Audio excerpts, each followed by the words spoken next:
everyone!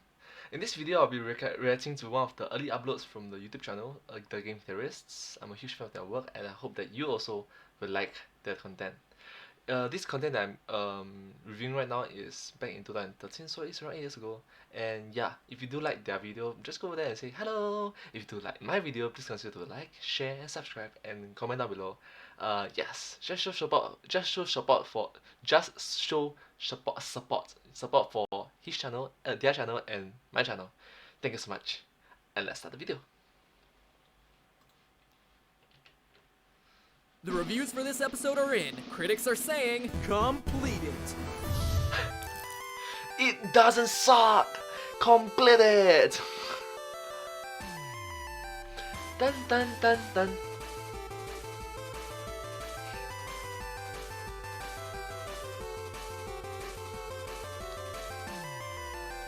Dun dun dun dun dun. Hello, Internet. Welcome to Game Theory. Hey, that's my line. And you're not even doing it right. The cadence is all off. Hello, Internet. Welcome to Bear Theory. And I'm the only disembodied voice on this show. That's Greg. That's kind of his gig on our channel. And the bear thing? It's kind of a running joke. Fine. So who are you and what do you want? My name is Jirard Dragon Rider Khalil, also known as the Beardman, or as most people know me as, the Completionist. And I'm Greg, also known as the Mediocreist, because I'm mediocre at most things.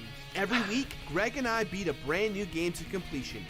And I am mediocre Singaporean, typical, regular, mundane, average, humdrum, normal, general. Yeah, you get the point. I'm just another Singaporean.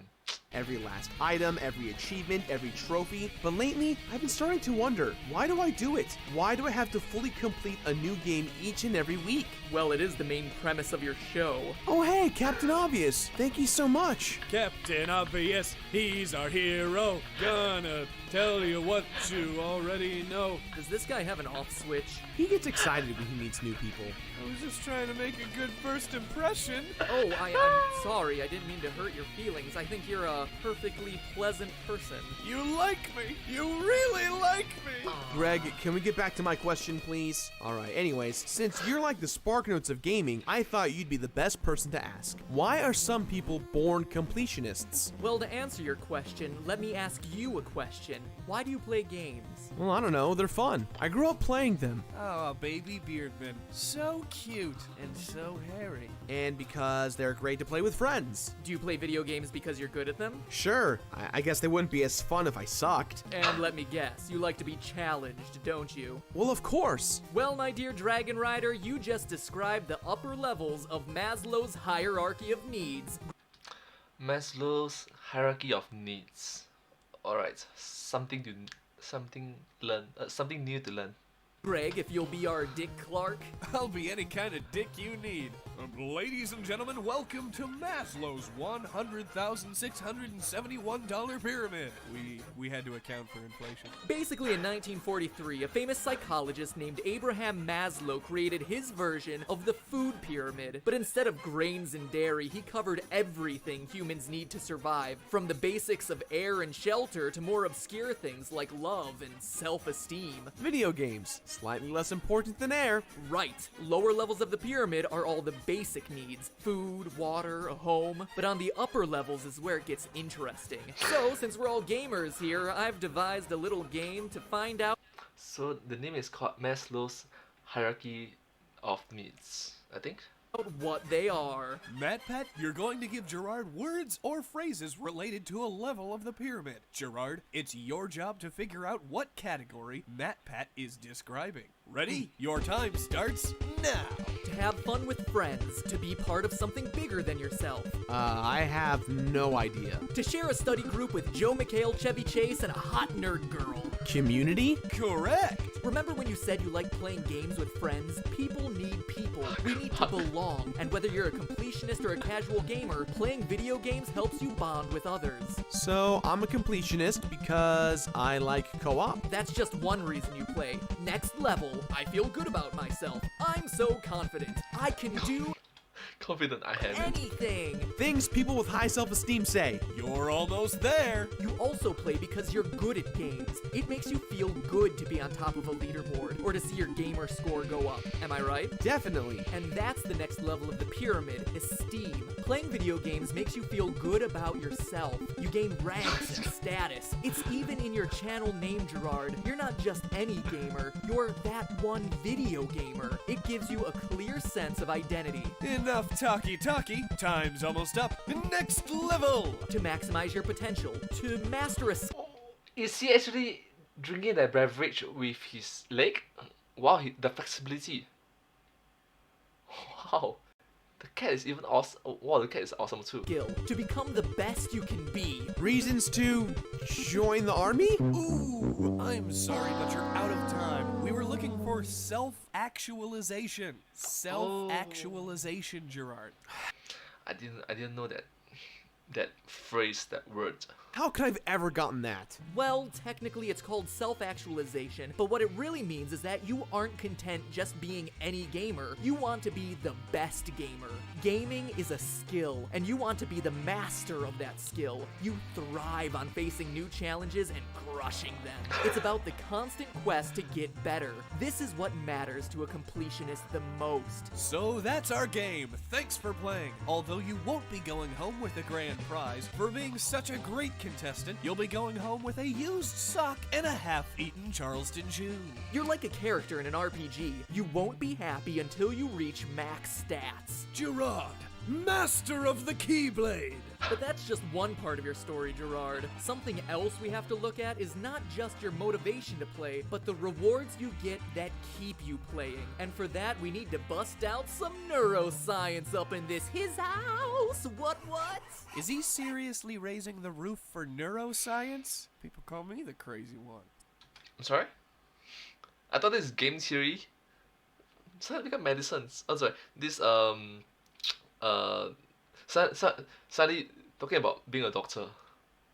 Wow. So you know in modern games you unlock achievements. Well, each time that notification appears in the bottom of your screen, you get a shot of dopamine in the brain. Sounds deliciously painful. Actually, it's pleasurable. So the Beardman's a masochist, huh? No, dopamine is an important neurotransmitter in the brain that gets released as a reward mechanism. It also gets released when you eat good food. Then Beardman's getting doped up all the time. He's a dopehead. Or have sex.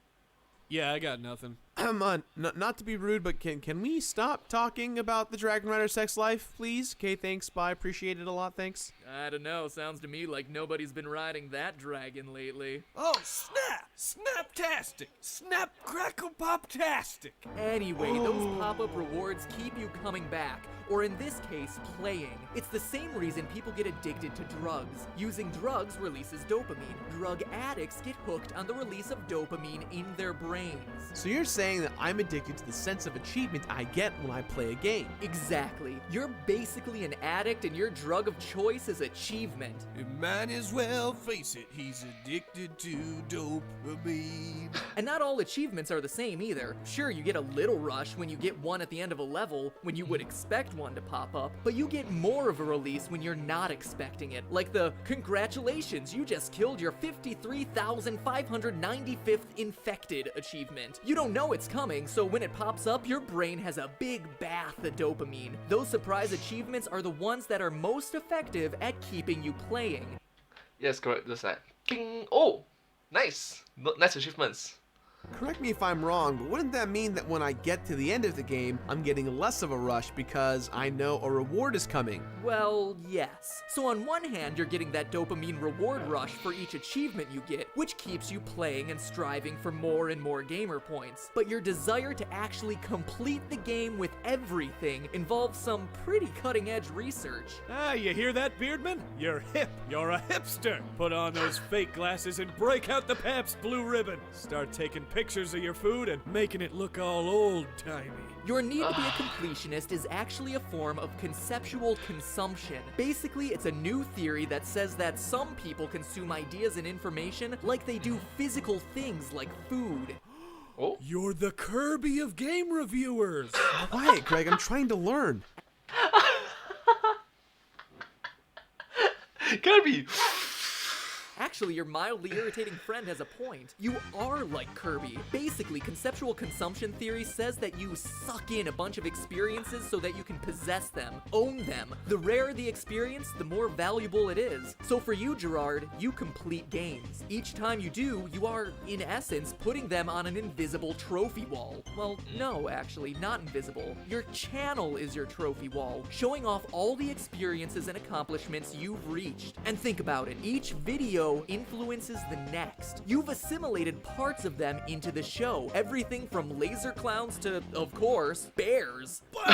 And it's not just I'm sorry, the patient bear meme. What's that? Patient bear will be ready when you are.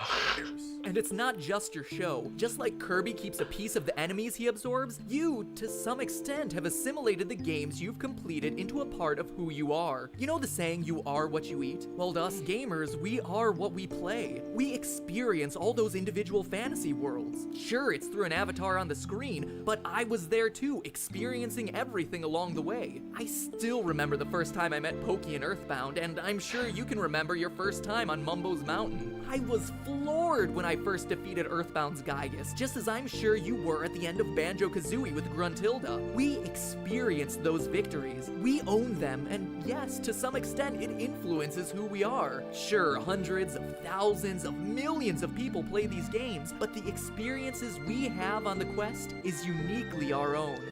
Yes, it's uniquely our own. It's mine and mine alone. Yes, that's correct. And that, my dear theorists, is why we're gamers and why you, Jirard, are a completionist. That was beautiful, Matt. Thank Aww. Poetic. But there you have it, my diagnosis for a completionist. You play because your friends play, you feel good when you play, and you want to be the best player possible. You keep playing because you're a non-sexed achievement addict. you. And I play to complete because I can add another unique experience to my life resume. That's what I think, at least. But hey, that's just a theory.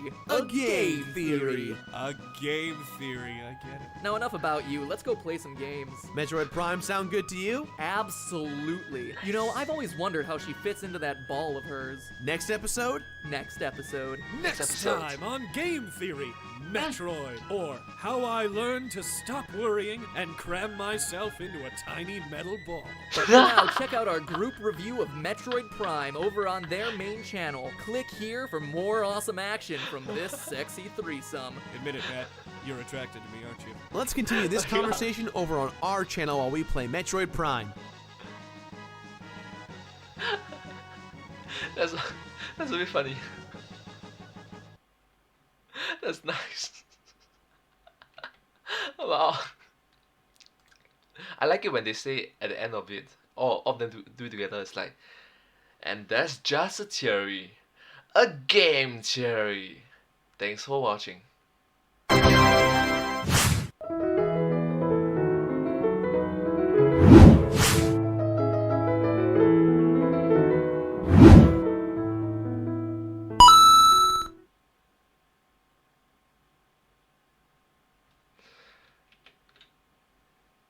Actually, right, what did they say? They say that Metroid or How I Learned to Stop Worrying and Cram Myself into a Tiny Metal Ball. Seriously? That's unhealthy, isn't it?